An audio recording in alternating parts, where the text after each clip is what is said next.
మన ప్రభువును రక్షకుడైన యేసుక్రీస్తు నామములో మీ అందరికి కూడా మా శుభాభివందనాలండి. అందరికి కూడా వందనాలు. మంచిది.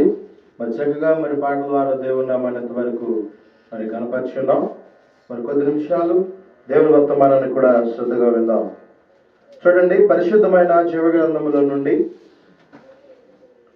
కీర్తనల గ్రంథము 106వ అధ్యాయము, కీర్తన గ్రంథము 106వ అధ్యాయము 22వ వచనాన్ని ఒకసారి చదవగలరా?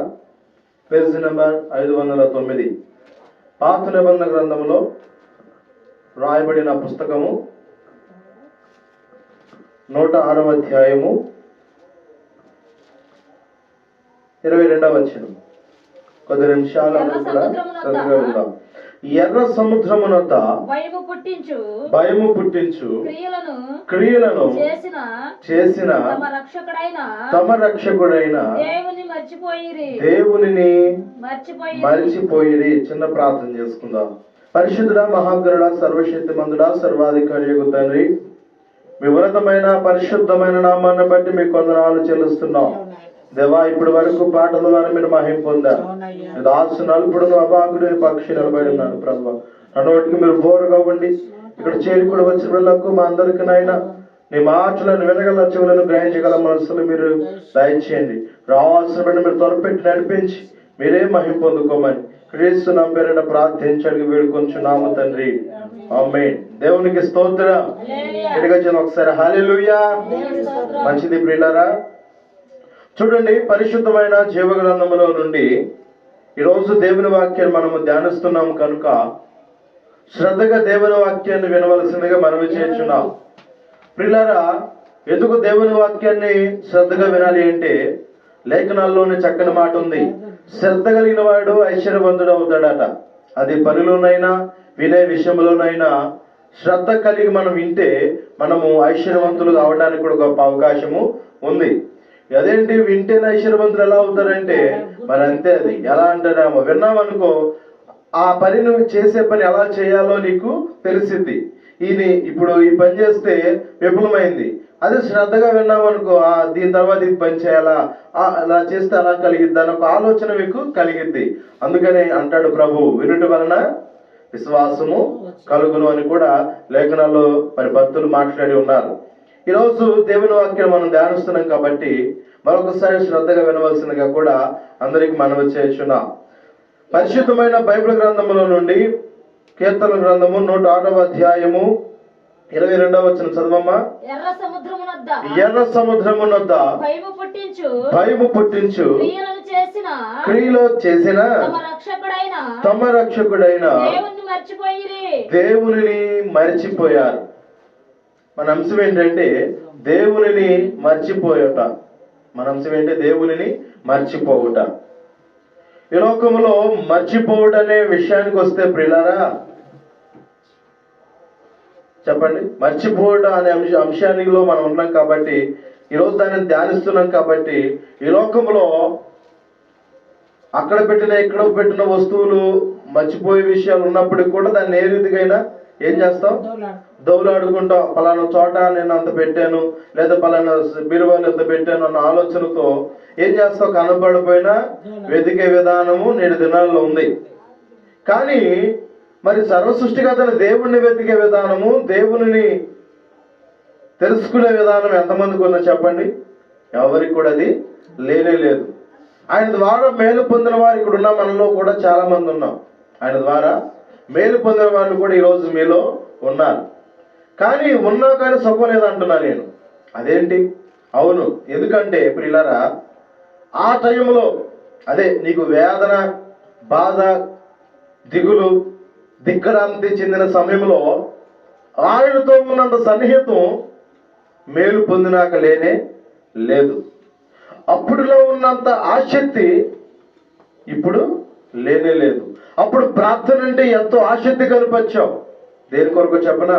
మన సమస్యలను పోగొట్టుకోవడం కొరకు, మన ఇబ్బందులను పోగొట్టుకోవడం కొరకు మనం ఎంతగానో ఆయనతో గడిపిన సన్నివేశాలు, సందర్భాలు నీ జీవితాలు ఎన్నో ఉన్నాయి. కానీ ఇప్పుడు ఏమైంది అంటే దీని అర్థం ఏంటంటే మర్చిపోయావని అర్థం. ఆయన చేసిన మేలును నువ్వేం చేసావు? మర్చిపోయావు. అందును బట్టి దేవుడు ఈ రోజు నీతో మాట్లాడుతున్న మాట ఏంటో తెలుసా? చూడండి, కీర్తన 162లోనే అంటున్నాడు, ఎర్ర సముద్రం వద్ద భయం పుట్టించే క్రియలు నేను మీ మధ్య చేశాను, అయినా కూడా మీరు చెప్పండి. తమ దేవుణ్ణి మర్చిపోయిన భక్తుడు మాట్లాడుతున్నాడు. నిజమే, ఎర్ర సముద్రం అనగా ఈ లోకం పాపమును సూచిస్తుంది. అర్థమవుతుందా? నువ్వు ఎదుర్కొనలేని ఒక శోధన. నిజం చెప్పాలండి ప్రియులారా, ఒక ఐగుప్తు సామ్రాజ్యం నుంచి మన పితరులందరూ కూడా దేవుడు వెలుపలికి రప్పిస్తున్న సందర్భం అది. దేవుడు వారికి మార్గమై, వారికి దిక్కు చూచే దేవుడు నడిపిస్తున్న మార్గం అది. పగలు మేఘస్తంభమై, రాత్రి అగ్నిస్తంభమై దేవుడు మన పితరులను నడిపించిన ఒక మార్గంలో ఎదురైన ఒక ఎర్ర సముద్రం అనుభవం ఇది. ఎర్ర సముద్రము ఒక అనుభవం లాంటిది. ఏంటిది, ఎలా అని మీకు కొంత తెలియకపోవచ్చు, తెలిసి ఉండవచ్చు. కానీ నేను జ్ఞాపకం చేస్తున్నా, మీరు శ్రద్ధగా వినండి. మన పితరులందరూ కూడా దేవునిని మర్చిపోటు విధమును బట్టి చెరపట్టబడ్డారని బైబిల్ సాక్ష్యం ఇస్తుంది. ఇశ్రాయేలు కూడా దేవుని దృష్టికి ద్రోహులైనందున వారు ఏం పట్టబడ్డారు? చెరపట్టబడ్డారు. అంటే వారిని పట్టుకుని తీసుకువెళ్ళి చెరసాల్లో వేశారు. దేన్ని బట్టాయి అంటే వారు దేవుని దృష్టికి ద్రోహులైనందున, దేవునిని మర్చినందువలన వారు ఏం చేయబడ్డారు? చెరపట్టబడ్డారు. అంటే సాతాను చేతికి వారు చిక్కబడ్డారు. అపవాది చేతుల వాళ్ళు నలగొట్టబడుతున్నారు. అలాంటి సందర్భాల్లో వారు ఎవరికి మొరపెట్టారయ్యా అంటే చెప్పండి, జీవాధిపతి అయిన దేవాది దేవునికి మొరపెట్టాడు. నిశ్చయముగా నీ మొర విని నీ మొర కాదనక త్రోసివేయక తన సేవకుడైన మోషేని పంపించాడు ఆ ప్రాంతానికి. నా బిడ్డలు నలిగిపోతున్నారయ్యా, నా బిడ్డలు ఆ సాతాను కబంధాస్థానంలో ఆ ఫరో చేతి కింద వాళ్ళు నలిగిపోతున్నారు. తినలేకపోతున్నారు, సమృద్ధిగా కూడా తినలేకపోతున్నారు. పని ఎక్కువ, పెట్టే విషయాలు తినే విషయాలు తక్కువ. పని అయితే బాగా చేయించుకుంటున్నారు. ఒక వ్యక్తి ఎంత పని చేయాలో అంత పని చేస్తే ఆ వ్యక్తికి ఎలా ఉండిద్ది? ఆరోగ్యం అంతా కూడా సమృద్ధిగానే ఉండిద్ది. అలా కాకుండా చేసిన పని మరలా చేయించడం, అర్థమవుతుందా? తన వల్ల కాని భారం కూడా మళ్ళా మోపిస్తుంటే ఆ ఒళ్ళు ఏమైపోయింది చెప్పండి? గొల్లైపోయింది. ఆ ఒళ్ళు ఏమైపోయింది? గొల్లైపోయింది. అందుకని అంటూ ఉంటారు కదా చాలా మంది పురుషులు, బయటికి ఈ రోజు నా ఒళ్ళంతా కూడా గొల్లైపోయిందమ్మా, కొంచెం వేడి నీళ్ళు పెట్టరా అంటూ ఉంటారు. అంటే ఏంటి? వారి శక్తికి మించిన పని అది. వింటున్నారా తల్లి? ఏంటంటే అది వారి శక్తికి మించిన పని, శక్తికి మించిన భారము వారి మీద మోపబడింది కనుక వారు దాన్ని తాళలేక నాకు అది చేయి ఇది చేయని అంటూ ఉంటారు. అలాంటి కన్నా భారమైన పనులు మన పితరులు ఐగుప్తులు అనుభవించారు. అనుభవిస్తే వారి మర విని సేవకుడిని పంపించే వారిని ఏం చేశాడు? బయటికి రప్పించాడు. రప్పించేటప్పుడు వారికి మార్గం ఏంటో తెలియదు, ఎటు వెళ్ళాలో తెలియదు. మనుషులు నైజం ఎలాంటిదో చెప్పరా? ఇరుకులో ఉన్నప్పుడు ఎట్టయినా కానీ బయటపడితే చాలరా అనుకుంటారు. ముందు ఎట్టయినా కానీ ఊపి నుంచి బయటపడితే చాలనుకుంటారు. అదే అలాంటి సందర్భాలు మోషే రంగంలో అమ్మయ్య దేవుడు మా మొర విన్నాడు, విని సేవకుడిని మాకు మార్గంగా పంపించాడు. ఏంతో పాటు మేము వస్తే ఏంతో పాటు మేము ఎవడపడి వచ్చేవాడు మా బిడ్డలు మేమందరం కూడా ఆ ఫరో కన్నా కష్టం మాకు ఉండేది కాదని అలాంటి టైంలో వాళ్ళు చాలా సంతోషభరితులయ్యారు. మంచిది. ఐగుప్తు దాటి వెళ్ళిపోయినాక ఎటు వెళ్ళాలో, ఎలా వెళ్ళాలో, ఏ మార్గం వెళ్ళాలో, ఏ మార్గం వెళితే వాళ్ళకి క్షేమకరమైన మార్గమో మోషేకి తెలిసేది కాదు. ఎందుకంటే మోషే కూడా మానవుడే, కానీ ప్రత్యేకించబడిన వాడు. మోషే కూడా సేవకుడైన వాడు, మానవుడే. మీరు చూస్తున్న సేవకులైన వారందరూ కూడా మీతో పాటు సమానులే, కానీ దేవుని అభిషేకం వారిపై ఉంది కాబట్టి కొంచెం ఏంటంటే దేవుడు వారిని ప్రత్యేకపరిచారు. నీతో మాట్లాడలేనివి సేవకుడి ద్వారా మాట్లాడిస్తాడు. మీరు అక్కడ నిర్గమాకాండం మీరు చదువుకుంటూ వస్తే కూడా మోషే ఆ యెహోవా మాట మేము వినలేమయ్యా, ఆ వెలుగును ఆ తేజస్సును మేము చూడలేము, నువ్వు వెళ్ళు అని ఏం చెప్పాడో అది విని మాకు చెప్పు, మేము అది చేస్తాము వింటామని అన్న సందర్భాలు మన నిర్గమాకాండంలో కూడా చూస్తున్నాం. ఎందుకంటే ప్రియుల ప్రత్యేకించబడిన వాడు సేవకుడు కాబట్టి సంఘంలో మీరందరూ కూడా సేవకుడి మాట మనము వినాలి. మీ మాట వినవాడు నా మాట వినున్నట్లు, మిమ్మల్ని నిరాకరించేవాడు నన్ను కూడా నిరాకరించినట్లంటే ఒక సేవకుడిని మనము త్రోలదొక్కినట్టుగా మాట్లాడామనుకోండి, తృణీకరించబడినట్లుగా మాట్లాడామనుకోండి, ఆ మాట ఎవరు చేసినట్లట? దేవుణ్ణే చేసినట్లు. దయచేసి అలా చేయకూడదు. అర్థమవుతుందా? ఇది మాత్రం బాగా గుర్తుంచుకోండి. ఇక తర్వాత ఏం జరిగిందయ్యా అంటే, బయటికి రంగాల్లో ఇక మార్గంలోకి వచ్చేసారు. మోషేని నమ్ముకున్నాం, ఇప్పుడు వరకు బాగానే వచ్చాం. మరి మోషే ఎదురేమైపోయింది? ఇప్పుడు వేరే మార్గం వెళ్ళకుండా ఎర్ర సముద్రము అడ్డొచ్చేసింది. ఏమొచ్చేసింది? ఎర్ర సముద్రము అడ్డొచ్చింది. అడ్డు రంగాల్ని వాళ్ళు అనుకుంటున్నారు. ఇక చెప్పండి, ఏమనుకుంటారు చెప్పండి? ఏమంటారు చెప్పండి? మోషే నువ్వు నమ్ముకొని ఏం చేసావు? నీ వెనకొచ్చావు. అసలు నీకు దావు తెలుసా? నీకు మార్గం తెలుసా? ఈ రోజుల్లో అయితే టెక్నాలజీ ఉంది కాబట్టి, అప్డేట్ అయింది కాబట్టి తెలియని ప్రాంతాలు వెళ్ళాలన్నా కూడా గూగుల్ మ్యాప్ ద్వారా వెళ్తున్నాం. కానీ ఆ టైంలో అలాంటి మ్యాప్లు గీపులు లేవు తల్లి. ఇప్పుడున్న రవాణా సౌకర్యాలు కూడా అప్పుడు లేవు. ఉంటే కాలినడకన, లేదంటే గాంత భవన్ అంటే గాడిదలు ఎక్కి వెళ్తాం, లేదా ఉన్న వాళ్ళైతే గుర్రాలు రథాలు వాడేవాళ్ళు ఆ టైంలో. అంతేగాని ఇప్పుడున్న సౌకర్యాలు అప్పుడు మన పెద్దల కాలంలో లేవు. అర్థమవుతుందా? ఇప్పుడు మ్యాప్లు వచ్చినాయి. పలానా ఊరు నుంచి పలానా డోర్కి నొక్కింగా ఆన్లైన్ అయింది, రిజిస్ట్రేషన్ అయింది అనుకో, అక్కడ క్షేమంగా వెళ్ళిపోవచ్చు. అర్థమవుతుందా? కానీ అలాంటి టైంలో మరి మోషే అంతమందిని వెలుపలి తీసుకొచ్చినప్పుడు అనుకున్న మాట ఏంటి? అట్టయితే ఏమి, ఈ ఊరి నుంచి మనము బయటపడ్డామన్న వాళ్ళు, మోషేని అండబడి వచ్చిన వాళ్ళు అతను చెప్పిన దాకా వినాలి కదా. అతనికి రూట్ తెలియదు. వాస్తవానికి దేవుడు ఏం చెప్తున్నాడో అదే ఇందాకే చెప్పే. వారికి మార్గం ఏంటంటే అప్పుడు పగలు మేఘ స్తంభమై, రాత్రి అగ్ని స్తంభమై. అంటే వారికి అప్పుడు మ్యాప్గా ఎలా ఉందంటే మేఘం. అప్పుడు మ్యాప్ ఏంటి వాళ్ళకి? మేఘం. పగలు మేఘస్తంభం, మేఘము ఎటైతే కదులుతుందో వాళ్ళు అట్లాగే నడిచేవాళ్ళు. రాత్రి ఏందనుకో అగ్ని స్తంభం, అది ఎటు మాత్రమో అగ్నిగా ఉండి దాన్ని అనుసరిస్తూ వెళ్ళేవాళ్ళు. మోషే తప్పు ఉందా చెప్పండి? మోషే తప్పు ఉందా? అక్కడికి వచ్చి ఆగాడు. అప్పుడు అతనేమనాలి? మీరు ఏంటయ్యా ఇక్కడికి వచ్చాము, దేవుడు ఏమైనా మాట్లాడుతున్నాడా, లేదా ఎలా వెళ్ళాలి, మరి ఎదురు సముద్రం ఉంది కదా మోషే, మరి ఏంటి నాయన దేవుడు ఏమిటి అని చెప్పాడు నాన్న అడగాల. వచ్చిన వాళ్ళందరూ ఏమంటున్నారు? వాళ్ళు నిన్ను నమ్ముకొని వచ్చాము, చూసావా మా బుద్ధి తక్కువ, అక్కడ ఉన్నా కూడా మేము బమ్మాడం ఉండేవాళ్ళం, ఇప్పుడు ఎటు కాకుండా వచ్చి మధ్యలో మా పిల్ల పాపలో జావునుదామని చేసుకొచ్చామని ఎవరి మీద ఇరుసుకు పడుతున్నారట. తక్కువగా ఎవరు కనపడతారు చెప్పండి? విశ్వాసులకి సేవకుడే కనపడతాడు. అవునా కదా తల్లి? అన్ని మోసేది ఆయనే, అన్ని భరించేది ఆయన అనేసి అర్థం చేసుకోలేక వీళ్ళందరూ కూడా ఎవరి మీద పడుతున్నారు? సేవకుడని మోషే మీద పడుతున్నాడు. పాపం విడిపించుకోవడానికి రాను సేవలను చేయను ఒప్పుకున్నా కూడా ఆయన మాత్రం ఒప్పుకోకనని బలవంతం చేసిన ఆ బిడ్డను విడిపించడానికి వెళ్ళాలి అని దేవుడు చెప్తే వచ్చాను. కానీ నా అంతరం నేను రాలేదండి. నేను బాగా పని చేసుకునేవాడిని, గొర్రెలు కాసుకునేవాడిని, నేను వెళ్ళన్నా, నేను నాలిక మందం కలిగిన వాడిని అన్నా, నేను నెత్తివాడిని అన్నా, అయినా కూడా నా ప్రభు వినలేదు.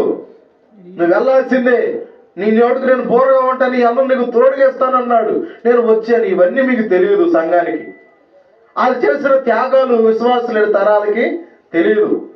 అర్థమవుతుందా? తెలియబెట్టకుండా బయటకు వచ్చినంతసేపు అమ్మాయి అనుకున్నారు. కొద్దిసేపు ఆగు, ఇంతవరకు వెళ్ళిపోయి తెచ్చినోడు వడ్డెక్కీడండి, నడి సముద్రంలో ముంచేస్తాడా? నమ్ముకున్న దేవుడు నడి సముద్రంలో ముంచేస్తాడండి? నువ్వు చేసిన ప్రార్థన వినే కదా సేవకుని మీ మధ్యకి పంపించింది. అవునా? అలాంటప్పుడు నువ్వేం చేయాలి? వేచి ఉండాలి. తొందరపాటు ఊరు కూడా ఉండకూడదు. ఏం జరిగిందో కొద్ది నిమిషాలు ఆగాలి. అంతేగాని ఏంటి మమ్మల్ని వెనక మాలు తరుముకుంటూ వస్తున్నారు, మధ్యలో మేము ఇటుపాపం సముద్రం అడ్డు అయిపోయింది ఏంటి నాయన అంటే దేవునికి మొరపెడితే ఇక వెంటనే దేవుడు మోసే ప్రార్థన విని ఆ సముద్రం 2 పాయలుగా చేశాడు. దేవునికి స్తోత్రం. ఇదిగా చెప్పండి, 2 పాయలు చేశాడు. ఎన్ని పాయలు? 2 పాయలు. 2 పాయలు చేస్తే మధ్యలో ఏం పడిద్ది? దారి పడిద్ది. ఆ పాయ ఇప్పుడు సముద్రం అంతా ఇట్లాగా పారుతుంది కదా. ఇప్పుడు వీళ్ళు వెళ్ళాలంటే అది ఎన్ని పాయలు అవ్వాలి? 2 పాయలు అవ్వాలి. అర్థమవుతుందా? ఎన్ని పాయలు అవ్వాలి? 2 పాయలు అవ్వాలి. పాయలు అవుతే వీళ్ళు మధ్యలో నడుస్తారు. ఆ నీళ్లు అటు ఆగిపోతాయి, ఈ నీళ్లు ఇటు ఆగిపోతాయి. వారి మధ్య దేవుడు మార్గాన్ని చేశాడు. వెంటనే అన్ని మాట్లాడిన వాళ్ళు వెనక తరుగుకుంటూ వస్తున్న భయానికి, వెనక తరుగుకుంటూ వస్తున్న ఫరో సైన్యాన్ని చూసి ఒకరుంటే ఉంటాడు. ఇక దారి పడిపోయింది కదా. ఇక లగెత్తడం మొదలు పెట్టారు. పిల్ల జల్ల మొత్తం తీసుకొని వారు కలిగిన ఆపదాస్తులు ఎవరిని గాడిదలైన పశువులైనా కూడా అన్నీ తీసుకొని దాటుతున్నారు. ఇప్పుడు ఒక్క మాట క్షణం పట్టలేదు. దైవజనుడు బాధపడతాం, క్షణం పట్ల. అతను బాధ ఎంత బాధపడతాడు చెప్పండి. నాకేం పనులు లేక వచ్చా నేను ఇక్కడ. అతని బాధ ఉండిద్దా ఉండదా చెప్పండి? ఏ సేవకుడి బాధ ఉండిద్దా ఉండదా? ఆలోచన చేయాలి. ఒక విశ్వాసిగా, ఒక సేవకుడిగా ఎవరైనా, మైనైనా, నువ్వైనా, మనమైనా కూడా మాట్లాడేటప్పుడు కొంచెం ఏం కావాలి అంటే నిదానం కావాలి. తొందరపాటు పడకూడదు. తొందరపడి మాట్లాడామనుకో బురదలో కారు జారితే తీసుకోగలుగుతాం, కానీ నోడు జారితే తీసుకోలేవు. అన్నమాట వెనక్కి వచ్చేసిద్దా? రాదు. అది గాయములాగా నువ్వు ఉన్నన్నాళ్ళు, అతను ఉన్నన్నాళ్ళు, ఎదురు పడినన్నాళ్ళు గాయం అవుతానే ఉండదన్న పలానా సమయంలో మాట అన్నావు కదా అన్న బాధ వచ్చి ఈరోజు చాలా మంది పలుకోకుండా, ఇంట్లో ఉన్న వాళ్ళు పలుకోకుండా, సంఘాల్లో ఉన్న వాళ్ళు పలుకోకుండా, ఎవరిని బాగా స్నేహితులు ఉన్న వాళ్ళు కూడా పలుకోకుండా ఎంతో మంది మన 7 దినాల కళ్ళ ముందే కనపడుతున్న గల కారణం ఏంటంటే నీ నోరు జాగ్రత్తగా ఉండాలి, నీ మాట జాగ్రత్తగా ఉండాలి. ఒక సేవకుడు అనేటప్పుడైనా, సంఘస్థులు అనేటప్పుడైనా, సంఘం అనేటప్పుడైనా, నెట్లో నీ భర్తలు అనేటప్పుడైనా, లేదా నీ భార్య అనేటప్పుడు, నీ బిడ్డలైనా అనేటప్పుడైనా కూడా ఆలోచించి మాట్లాడాలి. లేదంటే నష్టపోయేది నువ్వే. జాగ్రత్త సోదరుడా, నష్టపోయేది నీవే తల్లి. కాబట్టి జాగ్రత్త ఆలోచన చేసి మాట్లాడు. ఓకేనా? ఇలా దేవుడు ఏం చేశాడంటే ఆ ఎర్ర సముద్రమును 2 పాయలు చేసి వారికి ఏం చూపాడు? మార్గాన్ని చూపాడు. అదే చెప్తున్నాడు ఇప్పుడు కూడా ఇక్కడ. అదే ఎర్ర సముద్రము వద్ద భయము పుట్టించే క్రియలు ఎవరు చేయలేరు ఆ కార్యాన్ని.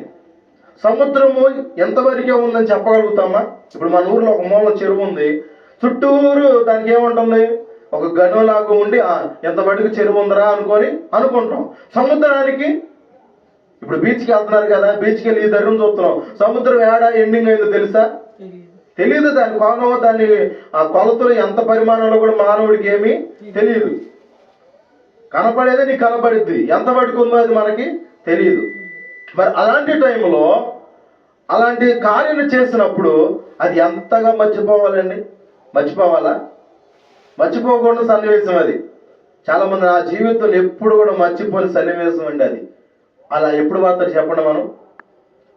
నువ్వు రోడ్డు మీద నడుతుంటూ వెళ్తుంటే నీకు జరగవలసిన యాక్సిడెంట్ అనుకునేది వేరే వాళ్ళు జరిగితే, అమ్మో ఆ సన్నివేశాన్ని తలుచుకుంటే భయం అండి అంటూ ఉంటాను. ఎందుకంటే నీ దగ్గరికి రావాల్సి, నీకు జరగాల్సింది ఎంతలో జరిగింది. దేవుడిని తప్పించడని ఈ రీతిగా వాడేవాళ్ళు ఉన్నారు.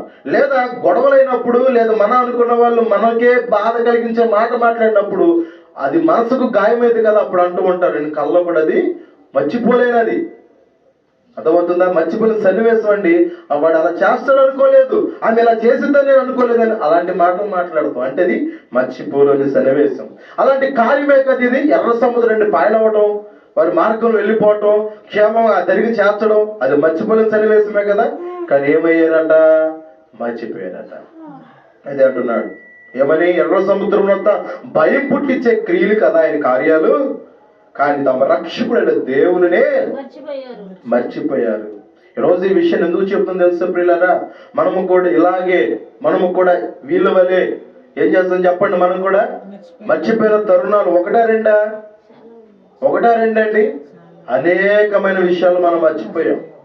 రోగాలు ఉన్నప్పుడు, బాధలు అనుభవిస్తున్నప్పుడు, శ్వాసలు అనుభవిస్తున్నప్పుడు ఆయన అనే మాటలు కూడా లెక్కలేవు. అవునా కదా? నాకు ఎందుకు రావాలి శ్వాసలు, నాకెందుకు రావాలి బాధలని అనే మాటలు ఉన్నాయి.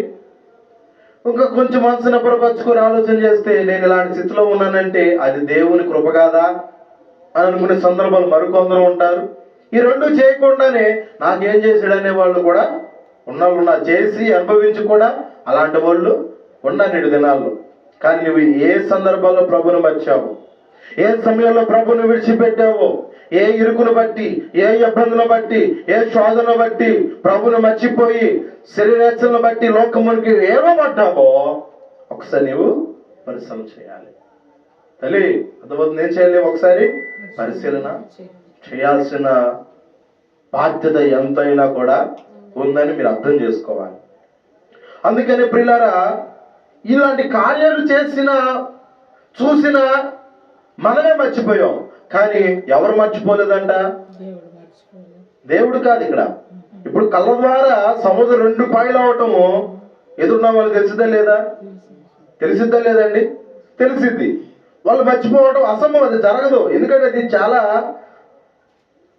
అద్భుతకరమైన విషయం కాబట్టి. అది అమ్మో ఆ స్థలానికి వెళ్ళిపోతే అసలు నేను ఉండలేకపోయానండి, అలాంటి కార్యం నేను చూశానంటూ ఉంటారు. చూసావు కాబట్టి నువ్వు గుర్తుంచుకుంటావు, కానీ చూసి నీకేం లేదు, గుర్తింపు లేదు, మర్చిపోయావు. కానీ ఆయా స్థలంలో ఉండి వెనకొస్తున్న సైన్యం మాత్రం, వీళ్ళు తరుముకుంటూ వస్తున్న వాళ్ళు మాత్రం అన్న సర్టిఫికేట్ ఏంటో తెలుసా? కార్యం చూసి నీకేమో మర్చిపోయావు, వారు ఆయా స్థలాల్లో ఉండి, అర్థమవుతుందా? గుర్రాల మీద రథాల మీద వస్తున్న వాళ్ళు అంటున్న మాట ఏంటో తెలుసా? నిర్గమాకాండము 14వ అధ్యాయము 25వ వచనం చదవమ్మా. నిర్గమాకాండము 14వ అధ్యాయం 25వ వచనం త్వరగా. నిర్గమాకాండము 14వ అధ్యాయము 25వ వచనంలో చూస్తే వాళ్ళు అంటున్న మాటలు చూద్దాం. చదవండి అమ్మా. నిర్గమాకాండము 14వ అధ్యాయము 25వ వచనం. వారు వినండి, శ్రద్ధగా వినండి. వారు అంటున్న మాటలు చూడండి. వారి రథ చక్రములు ఊడిపడినట్లు చేయగా వారు బహు కష్టపడి తోలుచున్నారు. అప్పుడు ఐగుప్తీయులు ఇశ్రాయేలుల ఎదుట నుండి పారిపోదము రండి, యెహోవా వారి పక్షమున మనతో యుద్ధము చేయుచున్నాడని చెప్పుకున్నారు. దేవునికి స్తోత్రం. రెండవ విధానం ఏంటి అంటే యుద్ధము చేశాడు. వారితో యుద్ధము చేసింది ఎవరయ్యా అని ఎవరు తెలుసుకున్నారంటే తరుముకుంటూ వస్తున్న శత్రు సమూహం వారు, ఐగుప్తి వారు తెలుసుకున్నాడు. ఈ మాట నేను చదువుతాను, మైక్లో మీరు శ్రద్ధగా వినండి. 14:25వ వచనములో వారి రథ చక్రములు ఊడిపడినట్లు చేయగా వారు బహుగా కష్టపడి తోలుచున్నారు. అప్పుడు ఐగుప్తీయులు అంటున్న మాట, ఇశ్రాయేలు ఎదురు నుండి పారిపోదాం రండి, యెహోవా వారి పక్షమున మనతో ఏం చేస్తున్నాడు, యుద్ధం చేస్తున్నాడని వాళ్ళు అనుకున్నారు. ఎంత అద్భుతమైన విషయం అండి. కార్యము కల్లారు చూసి నీవు మర్చిపోయావు, కానీ నీ పక్షం జరిగించిన దేవుడైన వారు మాత్రం మర్చిపోకుండా సర్టిఫికేట్ ఇస్తున్నారు. చెప్పండి, ఈరోజు ఎవరు గొప్ప వాళ్ళు అంటే ఒక అన్యులే కూడా గొప్ప వాళ్ళు అనొచ్చు. అరే మీ దేవుడు అలాంటి కార్యములు చేశారమ్మా అని వాళ్ళు అంటున్నారు. అనుభవించిన నీవు సాక్ష్యాన్ని ధైర్యంగా చెప్పలేకపోతున్నావు. ఇది ఎంతో మనసుకు బాధ కలిగించే సన్నివేశం. నిజం ప్రియులారా, దేవుని సన్నిధికి రాని వారు, దేవుని ఆరాధన అంటే తెలియని వారు వాక్యాలు వింటున్నప్పుడు, ఆయన పరాక్రమం వారి చెవిని వినబడినప్పుడు వారు అంటున్న మాటలేంటో తెలుసా? మీ దేవుడు గొప్పవాడు. రహాబు అనే ఒక స్త్రీ ఉంది బైబిల్లో. వేగుల వారిని దైవజనుడు యెహోషువతో పంపించాడు. ఆ ప్రాంతానికి పంపిస్తే ఆ ప్రాంతం ఎలాంటిదో, అక్కడ ఎలాంటి వాళ్ళు ఉన్నారో అని పంపించి వేగు చుట్టాన్ని పంపిస్తే వారు రహాబు వేసే ఇంటికి వెళ్ళారు. వెళ్తాం కూడా వెళ్ళగానే ఇలా జరుగుతుందమ్మా, మేము ఈ దేశాన్ని స్వాధీనపరచుకోవాలని రాబోతున్నాం, ఇక్కడ వాతావరణము వారి గోడలు ఎలాంటి ఉన్నాయో మేము చూద్దాం ఇద్దరం వచ్చామంటే ఆమె అంటున్న మాటలేంటో తెలుసా? మీరు నమ్ముకున్న దేవుడు మహాబలమైన దేవుడు. ఆయన చేసిన కార్యాలు మేము చూస్తే మా గుండెలు ఏమైపోయాయి, బద్దలైపోయాయండి. వింటున్నారా? ఆయన కార్యాలు మేము విన్నప్పుడు మా గుండెలు ఏమైపోయాయి, నీరైపోయే సందర్భాలను, వామ్మో ఎవరు చేయలేనిది ఈయన చేశాడని మేము ఏం చేసాము, మీ దేవుడి గురించి ఎంతగానో చూస్తున్నాం అనేసి ఆమె చెప్పిన సర్టిఫికేట్ కూడా చాలా అద్భుతమైనదండి. అంటే ఒక వేశ్యలైన వారు కూడా దేవుని వాక్యమును సన్నిధికి రాకుండానే ఇలా మైక్ యంత్రం ద్వారా విని ఎంతో మంది ఈ రోజుల్లో ప్రసంగాలు చేస్తున్నారు. అర్థమవుతుంది. ఒక అన్యులు కూడా ఈ రోజుల్లో రక్షణ లేని వారు కూడా రక్షణ పొందుకొని మేము అలా ఉండి నశించిపోయాం, యేసే నిజమైన దేవుడైన వారు సువార్తలు చెప్తున్నారు. కానీ క్రైస్తవుడిగా నీవు ఇలాంటి ధైర్యం ఎందుకు చెప్పలేకపోతున్నావు? ధైర్యముగా పబ్లిక్ గా నేను దేవుని కుమారుడును, నేను దేవుని యొక్క విశ్వాసమైన ధైర్యంగా గుడిమే చేసుకొని ఎందుకు చెప్పలేకపోతున్నావు తెలుసా? ఆయన చేసిన మన ముందు కళ్ళ ముందు చేసిన కార్యాలే మర్చిపోవడం వలన చేసాడంటావా, అవునంటావా, అవునా, నిజమా అన్న మాటలు మాట్లాడుతున్నాం. ఎంత దురదృష్టకరమో ఈ విషయాన్ని మీరు బాగా పరిశీలించాల్సిన అవసరం ఎంతైనా ఉంది. నా ప్రియమైన దేవుని బిడ్డలారా, వారు చెబుతున్నారు వారి రథ చక్రాలు ఊడిపోయినప్పుడు కూడా వారు ఎంతో కష్టంగా బండి తాగుతున్నారట. వారిని పట్టుకుందామని, ఎవరిని? సముద్రంలో మార్గం నడిపించి పంపిస్తున్నాడు కదా దేవుడు ఆయన బిడ్డలను. పట్టుకుందామని వెనకలు వస్తున్న వారు చూస్తే రథ చక్రాలు ఏమైపోయినాయి? ఊడిపోయినాయి. ఊడిపోగానే వారు ఎంతో కష్టంగా, అంటే మళ్ళీ అది అదుపు తప్పిద్ది, ఎట్టగొట్ట ఊడిపోయినా కూడా దాన్ని కవర్ చేయడం కోసం అదే గుర్రాల మీద చక్రాలు ఊడిపోయినా కూడా రథం మీద ఉంటారు వీళ్ళు. ఇక వెనకాల ఉన్న రాడ్లు కానీ ఆ చక్రాలు కానీ అన్ని నేలలో గీసిపోయినా కూడా బహు కష్టంగానే తోలుతున్న సందర్భంలో కూడా ఒకే ఒక్క మాట అన్నారు, ఒరే ఇశ్రాయేలు దేవుడు వారి యుద్ధ నుండి మనం పారిపోదాం రెండరని ఆయన అన్నారంట. దేవునికి స్తోత్రం. వాళ్ళ దేవుడు మనలాంటి దేవుడు కాడరని ఆయన సామాన్యమైన వ్యక్తి కాదు. వామ్మో, సముద్రంలో నా జీవితంలో నేను ఎప్పుడు చూడలేదు అనుకుంటాడు ప్రతివాడు కూడా. నా జీవితంలో నేను ఎక్కడ కూడా ఈ విధంగా చూడలేదు. సముద్రం రెండు పాయలు అవడం ఏంటండి? కావాల్సిన సునామీ వస్తున్నాయి కానీ, కావాల్సిన తుఫాన్లు వస్తున్నాయి కానీ, కావాల్సిన అల్పపీడలు ఏర్పడుతున్నాయి కానీ మార్గం వేయబడతాం ఏంటండి అని ఎవరికి వాళ్ళు మనస్సులో విభ్రాంతి చెంది, అరే మనము మనుషులతో చంపాలని వెళ్తున్నాం కానీ వీళ్ళు మనుషులు కాదురా, వీరిలో ఉండి దేవుడు, వీరు నమ్ముకున్న దేవుడు ఎంతో గొప్పవాడు నాయన, జాగ్రత్త అని ఎవరికి వాళ్ళు అందుకని అంటున్న మాట ఏంటో తెలుసు. అప్పుడు ఐగుప్తులు ఇశ్రాయేలు ఎదురు నుండి పారిపోదాం అంటారు నాయన. ఇశ్రాయేలు ఎదురు నుండే పారిపోదాం. వారినే పారదోలం అనుకున్న వారు, పరిగెత్తించాలనుకున్న వాళ్ళు వాళ్ళే ఏమవుతున్నారు? పారిపోయే స్థితికి దేవుడు తెచ్చాడు. దేవునికి స్తోత్రం. ఎందుకు విషయాన్ని చెప్తున్నానండి, ఇప్పటి వరకు కూడా నువ్వు నమ్ముకున్న దేవుడిని నిజంగా నమ్మితే, ఆయన వాక్యానుసారంగా నువ్వు జీవిస్తే, ఆయన చేసిన మేలు, మరి ప్రాముఖ్యంగా ఆయన చేసిన మేలు మర్చిపోకుండా ఉంటే ఇలాంటి కార్యాలు నీ జీవితాల్లో కూడా చూచుదువు గాక. ఆమేన్. ఇలాంటి కార్యాలు, మహత్కార్యాలు మన జీవితాల్లో కూడా దేవుడు అనుమతిస్తాడు. అంతేకాని నువ్వు జవికినట్లుగా, భయపడినట్లుగా ఉండకూడదు. క్రైస్తవుడికి భయం ఉండకూడదు వాక్యానుసారంగా అయితే. ఆ భయం ఎందుకు కలుగుతుందంటే వారిలో వాక్యం లేనందున భయం కలిగిద్ది. ఎందుకు? బైబిల్లోనే ఉంది, యాకోబు పత్రిక 1వ అధ్యాయం 9లోనే దేవుని వాక్యము వారిలో ఉండదు. అలాంటి సందర్భాల్లోనే భయం మనని ఆవరించి ఉండింది. కాబట్టి దయచేసి మీరు అర్థం చేసుకుని, మనం కూడా మర్చిపోయాం. ఒకప్పుడు మనం ఎలా ఉండేవాళ్ళు, ఇప్పుడు ఎలా ఉన్నాం. చాలా సమస్యలు వస్తున్నాయి రాని, కానీ దీంట్లో ఎలా నిలబడగలుగుతున్నాం, ఎలా నిలబెడుతున్నాడు ప్రభు అన్నది నేటి క్రైస్తవులకి ప్రతి ఒక్కరు కూడా కావాలని దేవుడు ప్రేమతో ఈ మాటలు మనకి జ్ఞాపకము చేస్తున్నాడు. కనుక నా ప్రియమైన దేవుని బిడ్డలారా, వారే పారిపోయారు. వారినే పడగొట్టాలనుకున్న వారు, వారిని చంపాలనుకున్న వారిని దేవుడు ఏం చేశాడంటే వారే పారిపోయేటట్లు చేసి, అద్భుతమైన మాట, నాకు నచ్చిన మాట ఏంటో తెలుసా ప్రియులారా, యుద్ధము చేయుచున్నాడు, మనతోనే యుద్ధం చేయుచున్నది అని చెప్పుకున్నాం. మనతో యుద్ధం చేసేది వాళ్ళు కాదురా నాయన, వాళ్ళని పరిపాలిస్తున్నా దేవుడేరా నాయన. కాబట్టి మనం వాళ్ళ యుద్ధం ఉంటే మనం కూడా ఏమైపోతాం? నేలమట్టం అయిపోతాం. వద్దులని పారిపోదురండి అని ఒకడు చెప్పుకొని వెనక్కి తిరిగిన సందర్భాన్ని దేవుడు జ్ఞాపకం చేశాడు.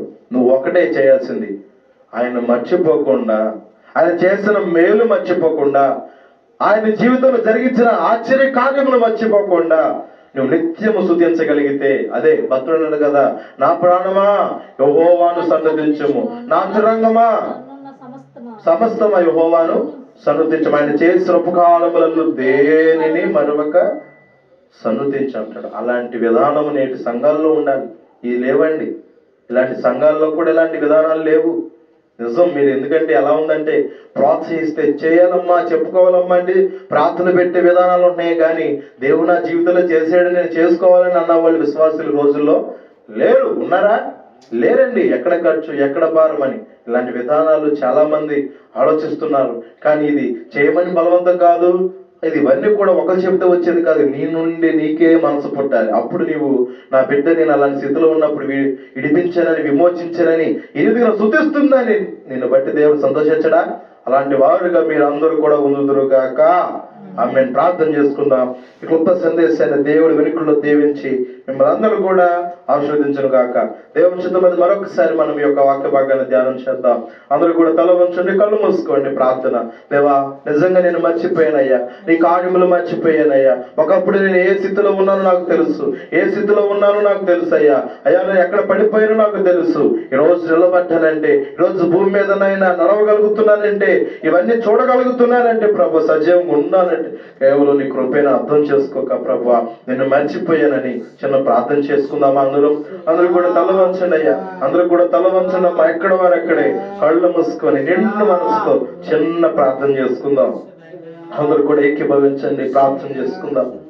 మహాపరిషుడుడా, సర్వశక్తిమంతుడా, సర్వోన్నతుడా, సర్వాధికారి తండ్రి, దాసున్న అల్పుడును నిలబెట్టుకొని నీ పక్షాన ప్రభువును నిలబెట్టుకొని, నా మాటలు కావేవి, నా నోటి నీ మాటలేవి కాబట్టి నాయన నీ బిడ్డలకు ప్రయోజనకరంగా అగునట్లుగా, ఈ లైవ్లకు చిన్న బిడ్డలకు కూడా అగునట్లుగా, ఆయా స్థలాల్లో ఉండి అయ్యా రాలేక మైక అందరూ ఉన్న బిడ్డలు ఉన్నారయ్యా, వారికి ప్రయోజనకరంగా అగునట్లుగా, నాకు కూడా ప్రయోజక అగునట్లుగా ప్రభా దేవానాయన వాక్యం మాలో పరిమళింప చేయమని అడుగుతున్నాము నాయన, సంపూర్ణపరచమని అడుగుతున్నాము నా తండ్రి. ఇదిగో నాయన, ఎర్ర సముద్రమును పాలుగా చేసి భయమైన కార్యములను, భయంకరమైన క్రియలను జరిగించిన తమ దేవుడైన రక్షకుడని వారు ఏం చేశారని మర్చిపోయారు. నిజమే ప్రభా, నేను మర్చిపోయానయ్యా. అయ్యా, మేము మర్చిపోయాం ప్రభా, దయతో మమ్మల్ని క్షమించండి. ఇదిగోనైనా మేము మర్చిపోయాం, కానీ అన్యులు మాత్రం మర్చిపోలేదు. ఇదిగో వారితో ఉండి దేవుడు మనతో యుద్ధం చేస్తున్నాడు రా, మనం అందుకే గెలవలేకపోతున్నాం, పారిపోదాం రండి వాళ్ళు అనుకున్నారు అయ్యా. కానీ ఈ రోజు మేము అలాంటి మాటలు అనలేకపోతున్నామంటే మేమే బలహీనులు అని ఒప్పుకుంటున్నాం తండ్రి. కాబట్టి అలాంటి వారిగా కాకుండా మమ్మల్ని మీరే బలపరిచి స్థిరపరిచి నీ వాక్య ప్రకారం నడుచున్నట్లుగా కృప చూపి మీరే మహిమ పొందుకోమని నజరేయుడైన యేసుక్రీస్తు నామమున పేరట ప్రార్థించి అడిగి వేడుకొంచున్నాము తండ్రి. ఆమేన్. అందరికి వందనాలమ్మా, అందరికి వందనాలు, అందరికి వందనాలు.